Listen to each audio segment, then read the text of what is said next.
Hey, everybody, it's Lance Dawson. I am back with my number one amigo, Andrew Stewart, for yet another episode of Backstage Lowdown.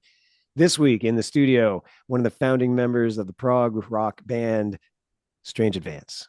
They're from the West Coast and they have sold out shows right across Canada. They have a tour coming up, and Andrew and I are lucky enough to get Drew in the studio this week. This is going to be really interesting, so stay tuned. And before I let you go and we get to talk to Drew, you need to know that this episode of Backstage Lowdown, like some of the ones before, is sponsored by Look Digital Marketing. From stunning websites to full service digital marketing, they help your business shine online. See the difference with Look Digital Marketing. I mean, look at Andrew. Guy's so handsome. It's Look Digital Marketing. It's all mirrors and lights. Duct tape a little bit. I don't want to get into it. It's a whole thing. All right, Drew Arnott in studio with us. Here we go.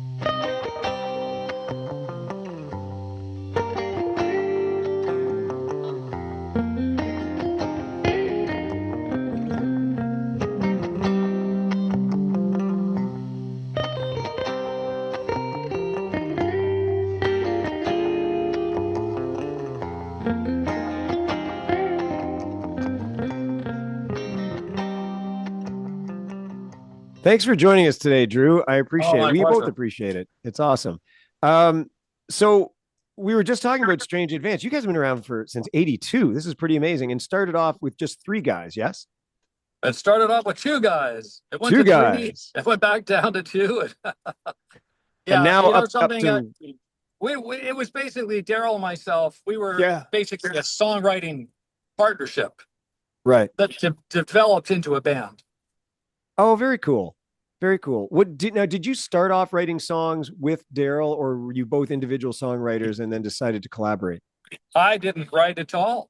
Darryl was a big inspiration for me. He was writing such awesome material at such a young age, and we met when we were like maybe 20 or something, and then eventually I decided I wanted to try my hand at writing a song. And I ended up getting. I thought, well, what I'm going to write a song. What's it going to be about? I don't know. What's it going to be called? All right. I opened up this newspaper from Scotland that my mom had kicking around, and they had a pop music page. Yeah. And there was a band called Slick, and they were number one with a song called Forever and Ever. And I thought, all right, I'm going to write a song called Forever and Ever, and I do that, and then shortly after, I was in Scotland on holiday, and the band Slick was from Scotland. Okay. And I thought, I've got to go to the record store and pick up their record and see what their version of Forever and Ever is like compared to mine. Well, quite different, but I quite liked it. And they were sort of like a more sophisticated Bay City Rollers kind of a group, Okay. Right. But anyway, the funny thing was that they were at that time looking for a lighting director. And at that time, I was doing lights for Sweeney Todd that had, we had like Roxy Roller, number one song in the country, right? Yeah. Wow. And so Slick were quite interested, and they actually ended up hiring me. Well, anyway, I met with their lead singer mid-year and their manager, and it was great. About 3 months ago, I was able to actually hang out with Midyear and tell him the story. Hey, you used to be my boss, except it only lasted one day, because when I found out what they were paying me, it's like, oh no, I'm sorry. That's not going to work. I can't do that. No, but it was fun getting to reconnect with Midge. That's crazy. Like, I can't believe that it's now been 42 years since Worlds Away. Like, most of our listeners were just at the point that they're starting to appreciate music, and their love of music is starting to grow. And it just seems incredible that here in 2025 that people are still celebrating the album. Did you think that was going to happen when you first dropped it? No clue whatsoever. It's really been an amazing trip, because even though the band has not been out on the road or working at all, yeah, the songs. I mean, I've lived off of royalties for all this time, so I know, the music is still listened to, and it's great. And we get all these people out to shows now who is like, you were like the last item on my bucket list. Finally I get to cross Right. that off. So, and by the way, you can come back twice. You don't have to just cross it off once. Cross it off many times. But anyway, Yeah. um, yeah, so it is amazing, and the music, of course, when you're a 15-year-old and you're listening to the radio and you're getting into music and stuff, that music that you enjoyed and loved at the age of 15, it stays with you. It's Right. embedded in your psyche. So Yeah. you've got them for life. Agreed. Yeah, Yeah. exactly. No, that's a really good point. We all remember, those pivotal years and whatever. And then when you listen to that type of music later on, it absolutely transports you back to what you were doing, right? Yeah, 15, yeah, 16, absolutely. 18. Oh, it's a Yeah. it's a phenomenal memory aid, if nothing else. Yeah, absolutely. I've got Yeah. a quick question before we leave the songwriting aspect. You're saying Daryl and you were writing so young, so early. I remember in an interview, Paul McCartney had said he can't even believe that guy wrote that many songs. Like he looks at sort of a younger Paul McCartney, where all that music came from, because he can't do it now. And Mhm. I guess that's kind of my question. What do you think it is about being that age and tapping into something, and being so prolific? And now at our stage of life, assuming we're all sort of in the same ilk of, Mhm. of age, that you struggle to not come up with ideas, but just come up with ideas and be relevant and put it across in a creative way. What do you think it is? Well, first of all, I don't know if what I write now is relevant anymore or not. But that aside, I've never stopped writing. I mean, I write on a daily basis. I have come up Yeah. with two or three songs per day. So unfortunately, none of them are of the Paul McCartney ilk, but what can you do? Yeah, and by the way, looking at Brian Wilson passed away. That was very, Yeah. very Yes, sad, and absolutely. huge, huge talent on par with Paul McCartney. But in one of the articles, Paul McCartney was talking about the influence of Brian Wilson on him and Beatles music, and they actually had a list of Paul McCartney's songs that just stretches on forever. It's Yeah. just astounding what that guy wrote. So, and yes, I've probably written just as many songs. I'm still waiting to write one as good as a Paul McCartney song. But anyway, Aren't we all? yeah, yeah, Absolutely. I know that they talked about Sergeant Pepper wouldn't have happened had Pet Sounds not. that's right. Exactly. And Pet Sounds That's not been released, yeah. you Oh know, no, and it's yeah, I think it kind of scared the Beatles. We thought we were king of the world. It's like, but listen to this. It's like, oh, this is amazing. We got to try yeah. harder.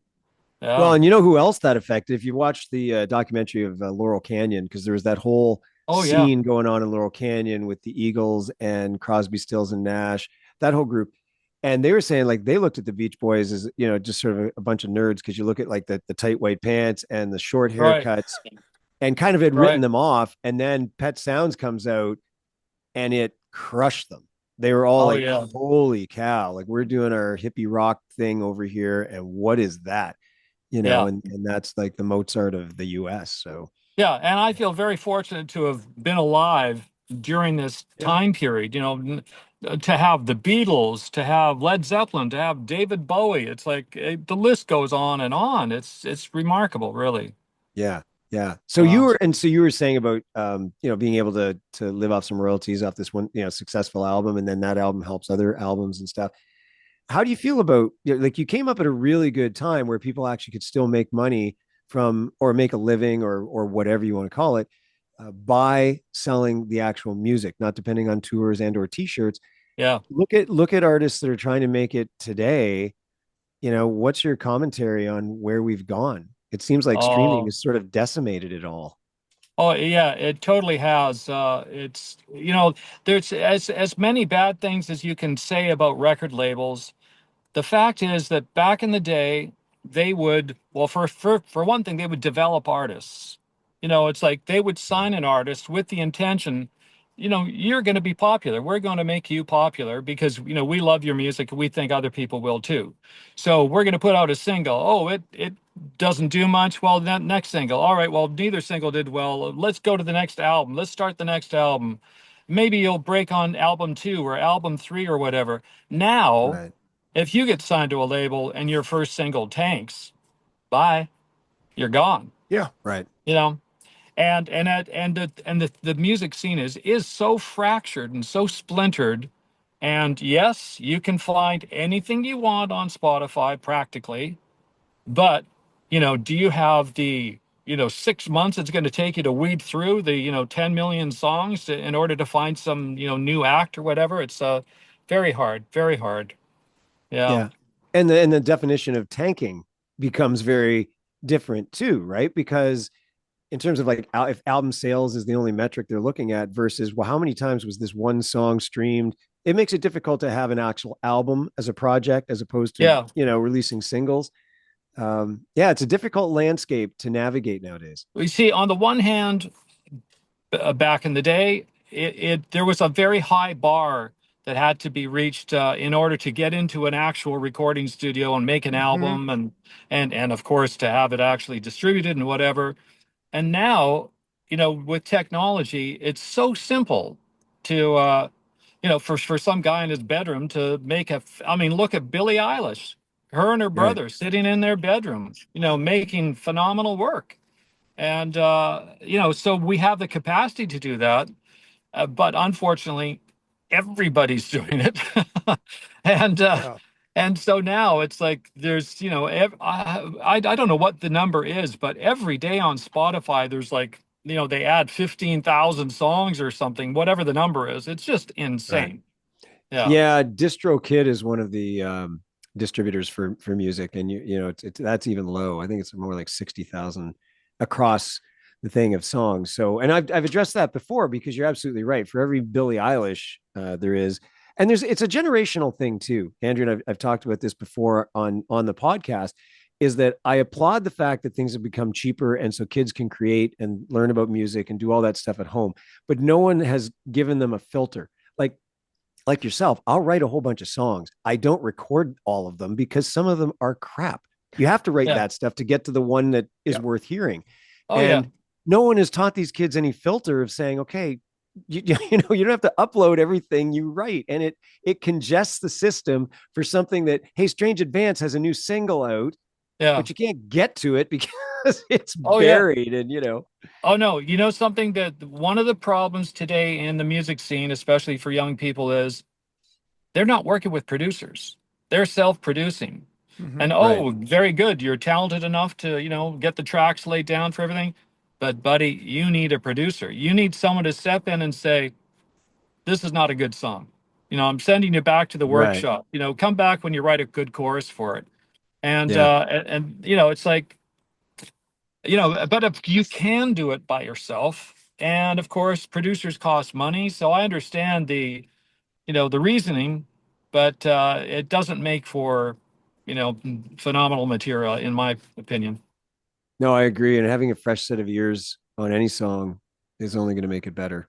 Well, I our would assume. first experience with producers was with Bruce Fairbairn, who, of course, went on to produce so many great albums and stuff and was hugely successful.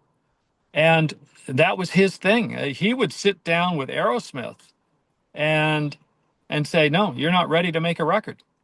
You don't have Yeah. the songs." Yeah. You know, and they would say, "Okay, well, you're our producer. All right, back to the drawing board, and we'll be back in a couple months. And okay, now you're ready." Right. And that doesn't happen today with these young artists. No, Well, and they're agreed. not signed or plugged into something where they have No, access maybe to that no. as well. And if they haven't been around long enough to make connections in the industry or know somebody, Hmm. or even running them by you. Do you know what I mean? Like anybody who's been in the business saying, "Oh man, you've been up there on tour. What do you think of these songs? Are they good enough to cut?" That's such a tough thing to deal with, though. I mean, what do you say to somebody who's slaved and sweated and worked on songs and now they're laying them in front of you, and Right. and what are you going to do? It's like, oh no, I would suggest a career at McDonald's perhaps or something. You can't say that. Yeah. And No, also, that's true, but you can critique something oh yeah, and saying, look, that the way you've got it done now is more like a journal entry. And yeah. what I would suggest, like I'm sure you could be much more constructive than saying, no, you Well, should really walk away. well, I've never actually said that because the fact of the matter is, what do I know? Whoever's playing me these tracks, it's like in 6 months you might be, top of the charts or something. It's like, whoops, sorry about that. Yeah. So, And Yeah. that does happen, but oh Yeah. yeah, oh yeah, Well, artists are probably not traditionally known as a group of people profiling here, but with super thick skin. But I think that really needs to happen in order for you to put out these songs. I feel like, look, I've written this thing. If I put it out, now it's not mine anymore. People can like it or they don't like it. yeah. But I've worked with a friend of mine is a good songwriter and a really good musician. He's written for Amy Sky and a few other Canadian artists. And if I bring him stuff, it's funny. It makes me laugh all the time because he'll say, "Oh, I really like that. It's not a good song, but I like it." Or Yeah. he'll conversely say, "That is a really good song. Good job. I don't like it, but it's a good song." But I think people have to recognize there's something that's structurally good and that could really go somewhere. It doesn't have to really appeal to our individual taste, right, Drew? Like Drew, might not like the song, but you probably been around long enough to say, "Yeah, that's a well written Oh, thing." You absolutely, know, absolutely. Yeah, no, it's very true. One thing that when people do send me songs, and occasionally people ask me to produce, and I tell them, listen, I'm happy to, to talk about your music and critique it or whatever, but I've got to be honest, so if you're sure, prepared for, the cold hard truth, for sure. and exactly as you say, I mean, sometimes, they hit it out of the park, and sometimes it's like, okay, well, this needs work, that needs work. I worked with one band where first day of recording, I sent them home because they had great songs, they were great players, terrible sense of timing. They could not play in time. And I'm going, it's called a metronome. right. Sit there and practice with the metronome. And when you can keep the beat, we can maybe start again, and we Right. did. And it took like 6 months or something for them to actually grasp the concept.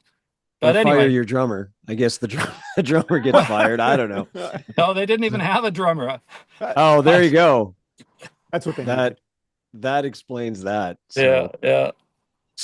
That's interesting. So even within the band, then with you and Darryl, and then in future adding different musicians, um, how long did it take? Like you have to get to a position where you and Darryl can do the exact same thing for each other, right? When you're co-writing these songs, or Darryl brings something to the band, Mhm. and that's I think the initial ground of really gaining thick skin to have these guys that you're friends with and you're creators with. You've got to be able to have somebody say that we need to change that, or can what about this, right? Yeah. Well, first of all, we had a very simple rule. If one of us didn't like an idea, it's gone. There's no argument. Mhm. It's not like, but it's a really good idea, listen to it again. It's like, no, no, no. If I don't like it, forget it. If he doesn't like it, Okay, my idea is gone. And that it eased the path for us, So right. we just landed on the things that we both felt strongly about, and it worked out just fine. That's That's great. cool. I would Yeah. admit to saying that. I mean, there's always different ways of getting to the same endpoint. And I Yeah. think that, if somebody says, like in the group I'm with, if somebody says, like, I don't like that, I listen. But I have this philosophy of try everything Oh because yeah. maybe when I write something, maybe I'm not hearing all the possibilities. So I have the ability to lobby for something I really believe in. If somebody says, well, I don't really like that, I'm like, okay, let's give it some time. Just go with me on this, try everything and see what you think. If 2 weeks Yeah. from now you still say you hate it, fine, we'll get rid of it. Yeah. So I can lobby. But then I also appreciate when somebody says, what if we played this song faster? Or what if we played this song Yeah. and Yeah. got to the chorus quicker or something like that? And then Well, I'm like, there I are don't like so it, many. but yeah, let's try it. Yeah. Yeah, absolutely. So many stories about exactly that, where it's like, a song's just laying there, you know. I was going to say like a limp biscuit, but That's a great you name for know, a band. Somebody had to pick that up. And but it's like somebody else says, it's like, well, look, the feel of this song is all wrong. We should try it like this. And then it's like magic. Everything clicks. It's like Right. finally we've arrived. It's a Yeah. fantastic feeling. That is pretty cool with something that you Mhm. probably would have discarded and somebody said, no, we can make this something. Yeah, yeah, Yeah. absolutely.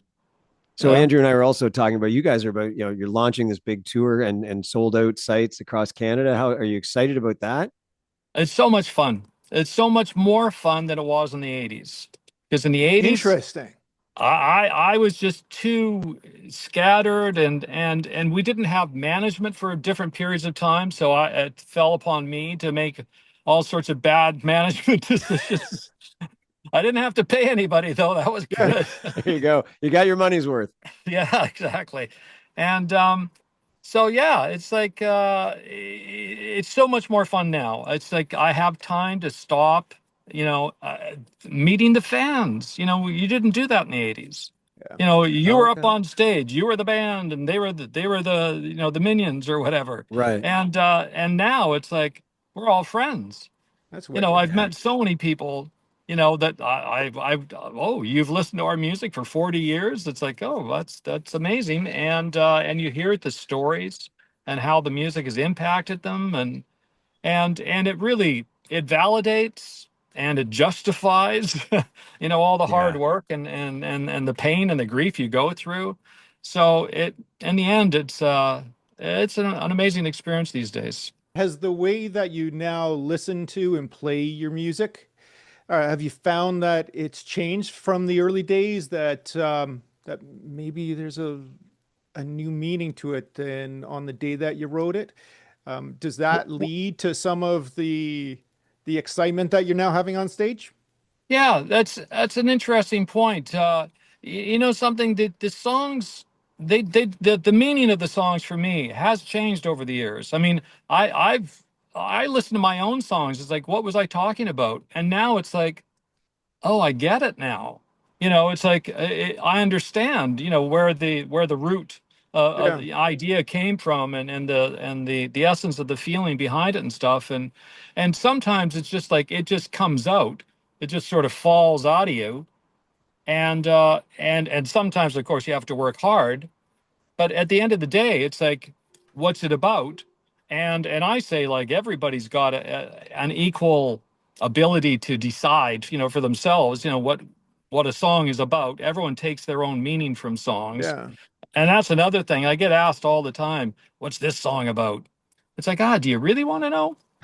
It's like you like the song, and whatever it means to you, that's what it means. It's like, and if I, uh, you know, press my explanation or my origin story or whatever, it's like, oh, really?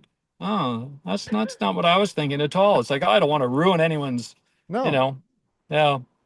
That's a really good comment. Andrew, remind me, it was either Steve Strongman or Danny Michelle. We were talking, I think one of those two guys were talking about exactly that when they've gone out and done a solo show somewhere. Um, they've I think that was noticed that Steve. sometimes you think it was Steve, you know where I'm going with this. They Yeah, yeah, said yeah. a lot of artists will spend, 2 minutes preamble before doing the song of, oh, I wrote this when I did this, and this is what it felt like. And you literally create this roadmap for people. And he said, I hate that.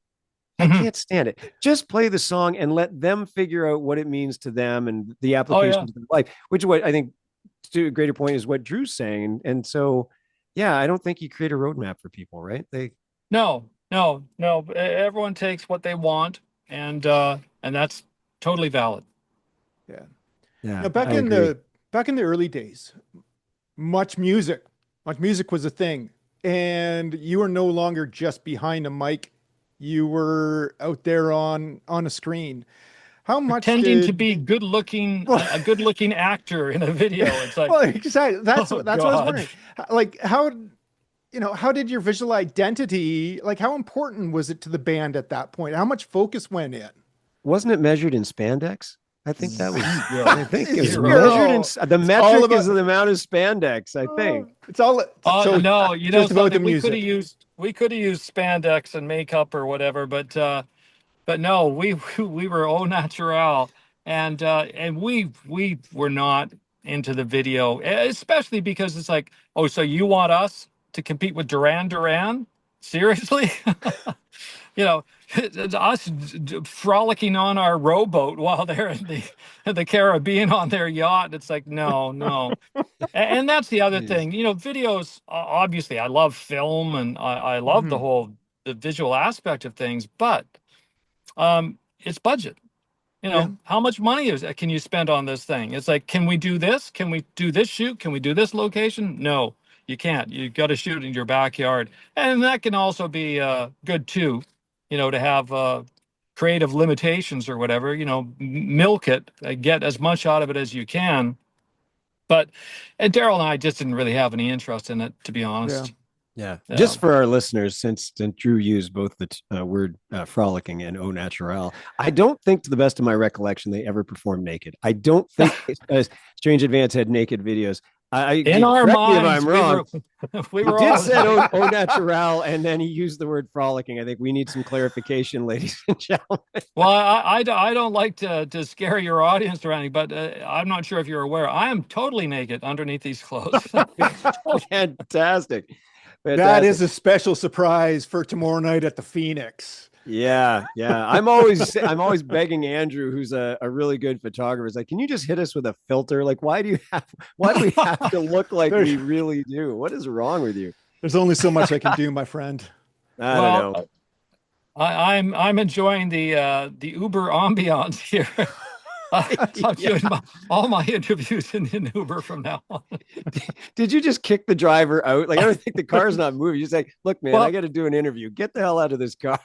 Oh, I'm telling you, I'm ready for this guy to turn around and give me a punch. Say, get out already. Exactly. The ride is over.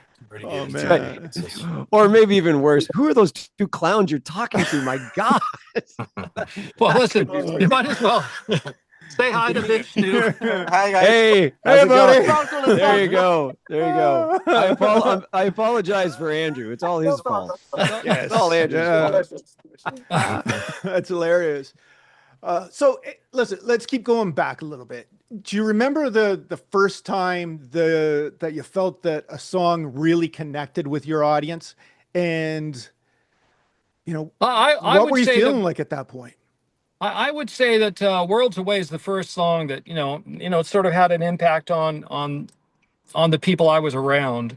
For instance, you know, Bob Rock just loved Worlds Away. You know, he was just totally enamored with it. And it's like, you know, it's so gratifying that somebody who's had, you know, such a breadth of experience and, you know, but it was so meaningful to him. And yeah, as a matter of fact, it was a song that my mom requested got played at her funeral, you know, and I've heard so many stories. I'm sorry, I'm just trying to extricate my hand from this. Yeah, take your time. So you saw a shot of the big guns there. I feel seasick. What's going on? Yeah. But yeah, like Worlds Away, for instance, I can remember in 1 week, some young ice skater in competition used Worlds Away as her music track. And a friend of mine said, you know, come on, jump in the car. We're going. It's like, where are we going? It's a surprise. So we go to this back lane through the back door of this place. And now I'm sitting in a strip club watching a stripper dance to Worlds Away.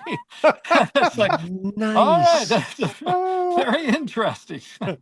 Can be used in so many formats. You know, I didn't think about that as a musical goal, but I'm writing that down. That might be, you know, like, I get it, nominated for Juno, all the great things that Strange Advance has done, but the stripper soundtrack, didn't see it coming. That's great. No, that was a nice surprise. Royalties are royalties. At the end of the day, figure skating. The funny thing is about royalties and Worlds Away.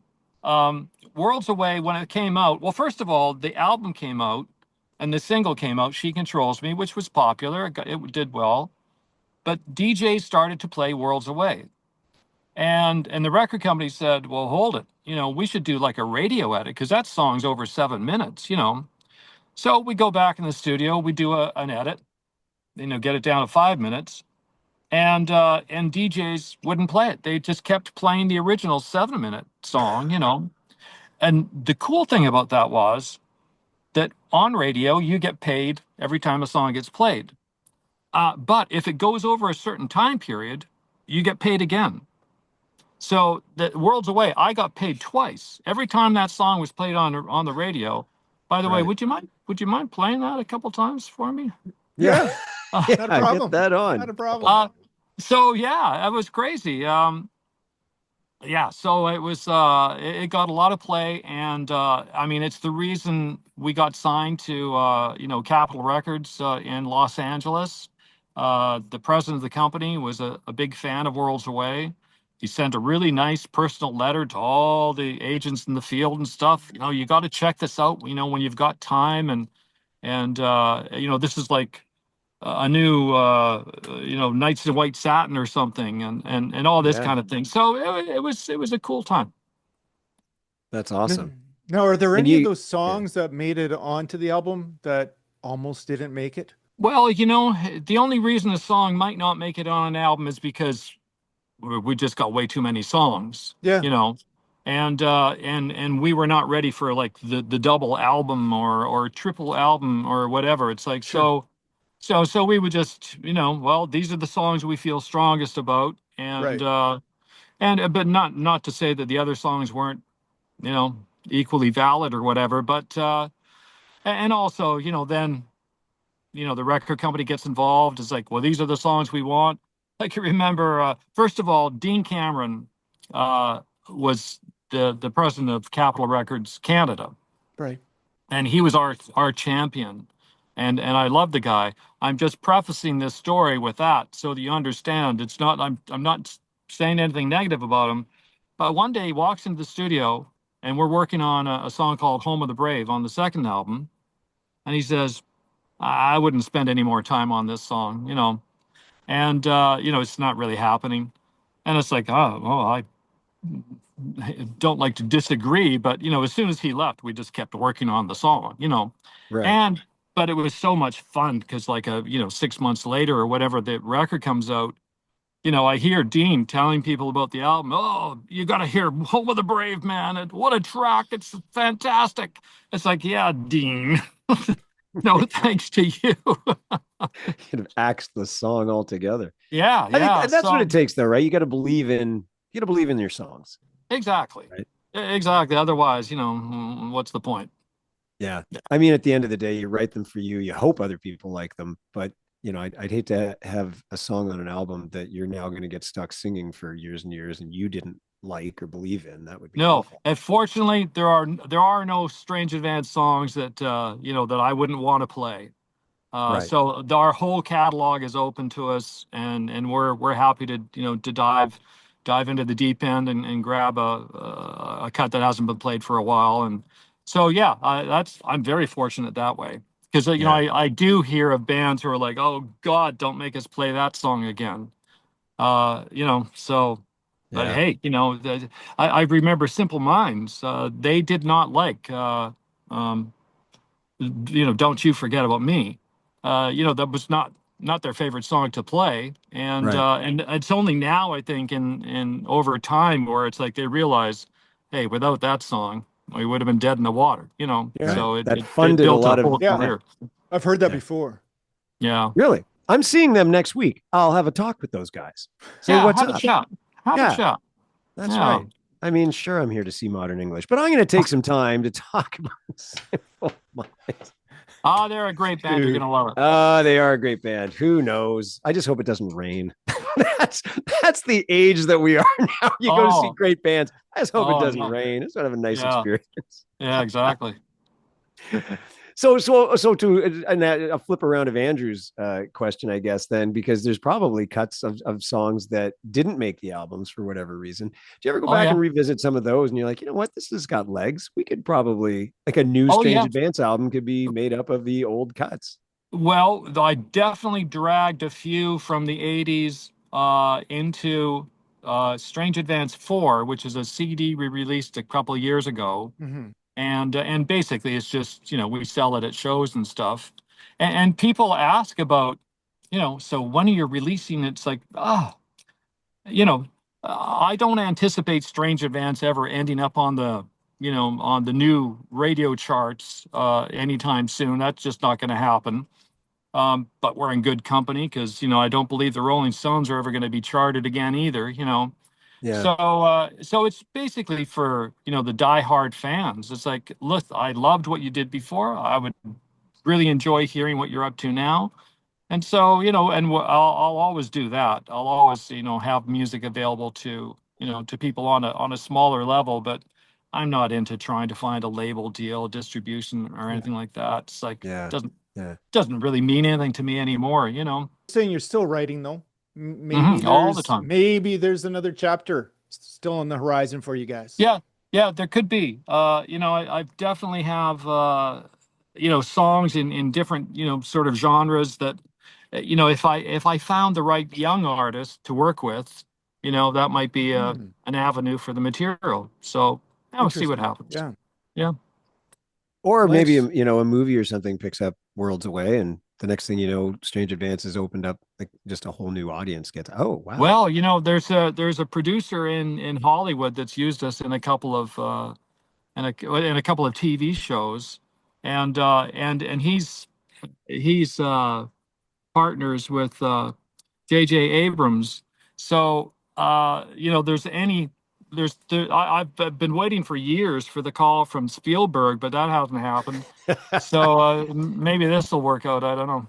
Well, you know what? For those who are just tuning in or don't know, but one of Strange Advance's songs was in episode 12 of the Golden Girls. So if you go back and scroll back, that was quite the episode. That's a little known fact that you've dredged up there. Good I for know. you. Exactly. Yeah. That's terrible, Drew. I'm so sorry. Do you ever have I was just talking to another songwriter this morning. We had this question about just like on average, if you're going to release or just create an album, you're looking at, maybe like $10,000, depending. Like you said, it all depends on how much money you have and the quality of the album, blah, blah, blah. And so we were just talking about sometimes it takes a long time for musicians who traditionally, if they're younger or just, not doing it full time, they don't have a lot of money. It takes a long time to get an album out. They parse that 10 grand or whatever it's going to be over, 3 to 5 years. And what you said was, interestingly enough, you finally get this album together and you realize that some of your songs, at least to you as the writer, are no longer relevant. And said that's what he has struggled with in the past because, and people like the song because, but I'm tired of playing it or whatever, because it's now 10 years old, but it's not relevant to me anymore. It just takes that long in Canada to do that. So have you ever had that experience where, when early on, before you became successful and record companies were like, okay, we got this, we'll take the bill and whatever. Were you trying to put stuff together? And then by the time you kind of got it out there, you're like, I don't know, is this relevant, or that just didn't happen? Well, now actually you're sort of or maybe I'm wrong. If you don't agree with that, that's fine too. Oh, no. But I'm just thinking back in the very early days, surprisingly, we were kind of on a punk path, a bit punky, a bit thrashy, and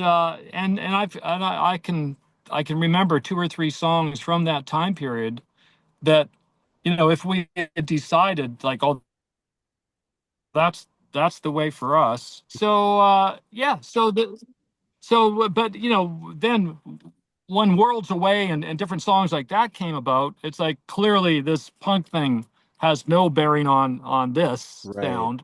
So we just sort of left those songs behind. But the punk could have been very different for us. With the punk rock music, were there bands that you were listening to at that point that were inspiring you, that were kind of pushing you in that direction?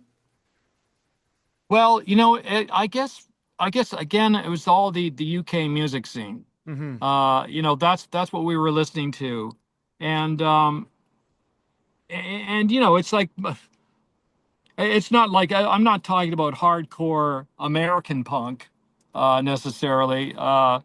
Let's say Clash, Mascaleros, that sure, genre, maybe. Yeah, legitimate to that. Yeah, legitimate punk. Legitimate None of punk. that It was fake about ass. fashion in the States, but it was about legitimate punk in That's Britain. right. Yeah. That's right. It's like the common man fighting the. Yeah. Anyway, so but yeah, we went off in a different direction, and also I grew up. I grew up with prog rock and stuff. I was a big Genesis, Yes, King Crimson, Gentle Giant, all those sorts of people. So that's really where my heart lay. Yeah, I And was gonna say your music really, it really does blur lines with the prog rock, your synth music, your new wave, yeah, and it sounds like that sound was very intentional. yeah, absolutely. Yeah, and yeah, I guess basically, you're sort of trying to emulate your heroes to some degree or whatever. Pink Floyd was a big group for us as well, Yeah. and and of course it was a thrill to work with their producer Michael Kamen and their engineer Andy Jackson in their studio in London, Britannia Row. And Wow. upstairs is Hypnosis, who did all the album covers and stuff. And so I got to meet Storm Thorgerson or whatever his name is, and you know, ah, it was a magic time. What was it like to walk through those studio doors for the first time? Well, it's just it's so historical. Yeah. It's like so much good music has been made there, and you're kind of stunned into silence, essentially. And also, we brought in a few of the players that work on Pink Floyd albums, and yeah, it was awesome. It was the best. Actually, before we left, we were planning to record with David Gilmour on his houseboat. Well, houseboat, I guess it's maybe an understatement. But anyway, he's got like a phenomenal studio on this boat on the Thames, and it's like, oh, this is great. And Michael Kamen, it's like, well, guess what? I've got David Gilmour. Is going to solo on these two songs. It's like, wow, and and David Gilmour. Michael Kamen says to David, why don't you do that more often? Why don't you guest on people's albums and stuff? And David Gilmour, no one ever asked me. It's like, okay, well, we're asking. So, but Wow. unfortunately, we fired the producer before we got a chance to do the session with David Gilmour. So that was very unfortunate. How'd that come about? But No one saw the long game on that one. Like, let's not fire him till after we get Gilmore's tracks. you know something? It was we were at a critical state where he was ready to start mixing the album, and we're Right. like, Michael, the album is not finished. It's Right. like we've got all these overdubs, we've got all this work to do. It's like, and I didn't know at the time that he was just dead broke. He needed the Oh, balance of the payment, and he was Oh, just okay. desperate to finish the record so that he could, continue to fund his rather lavish lifestyle. I mean, he leased Jimmy Page's house in England, in London, for like a phenomenal amount of money because he was making millions from Pink Floyd. But Pink Floyd finally decided, well, we're not touring anymore. This is silly. Why do we have all these people on the payroll? It's like, yeah. so they Right. just pulled the plug, and poor old Michael was like, oh, I got to work for a living now. It's like, yes, you do. Yeah. So that was the end of that chapter. So yeah, that's the way it Hmm. went. Yeah, that's interesting. Here's another fun fact about Strange Advance that Storm Thorgerson was also the stripper name that used their song for the thing. So full circle. Full circle. Good one. Yeah. Nice. Nice. It's Nice. all on Wikipedia. People can look it up. It's fine. Whatever. Just keep talking. It's fine. Drew, no one gave you any warning about this podcast. Eh? It just goes off No, the rails. no, Periodically. I can It's see it's going to that. take a left turn. Yeah. It could take a No, left I turn. can at see any point. that. Traditionally, we always finish an episode with what we call a lightning round. Yes, Andrew, Okay. you've got one, right? Yeah. I'm okay. good. I didn't want to say something, set him up. So lightning round, Drew, goes like this. We ask you a question. Hey, man, shoes or boots? You just pick one. It's a completely unscientific way of getting people to get to know Drew. So Andrew puts them together. He's awesome. You can't get it wrong. So don't think about the answer that much. I'm Okay. not thinking. All right. You get 10 questions and then we'll kick you to the curb. And thank Here we you go. before you go. Thank you for hanging out with us today. I really appreciate it. appreciate it. my It's nice play was meeting fun. you. Nice Yeah. meeting you. Okay, And- let's get this rapid fire going. Analog synth or digital? Oh, analog. Where does the real magic happen? Does it happen on the in the studio or on the stage? The studio for sure. Yeah. Which city has the better vibe for making music? 1980s Vancouver or 2020s Vancouver? Oh, I hate to say it. Yeah, 1980s Vancouver for sure. Yeah. Lyrics first or music first? Either or. Awesome. Okay. Concept album or hit singles? Oh, concept album. Way more meat. Nice. Which gets the crowd deeper into the feels? A moody ballad or a synth-driven anthem? You can never go wrong with a synth-driven anthem. Nice. Tour Yeah. bus or teleportation? Oh, please teleport. Beam me up, Scotty. What the hell are you talking about? Teleportation? I mean, how would you rather travel across the country? Do you want to sit in a little coffin or you just want to be beamed up? Come on, dude. I Yeah. feel like having my molecules scrambled seems Oh. risky. I hate to say it, but I've seen the prairies. I don't think I have to see them again. Okay, fair that's enough. fair. I'd rather be in a 1970s Pinto that explodes than like just come on, man. Lance, these questions aren't for you. Like the Okay, driver's I got, know. the I'm driver's sorry. got to I'm get sorry. going here. I know. Got to We get have a another lightning round pickup. for the driver. don't we? Okay. Writing at midnight or writing at dawn? Oh, I love the midnight hour. Yeah, Laser light show or moody minimal lighting? I'm all about the lasers, and we are all about the lasers. Come for the music, but stay for the lasers. I love it. Okay, number 10. Here's our last one. Spiritual guide in the afterlife. David Bowie or Bob Marley? Well, as much as I love Bowie, I think I'm going to relate more to Bob. Yeah. There we go. And Wow, that has good. been another episode of Backstage Lowdown. It's a good question on that last one. Drew, Do we have a question for the Uber driver? Do you like regular people or rock stars? Who do you want in your back seat, buddy? Like, come on.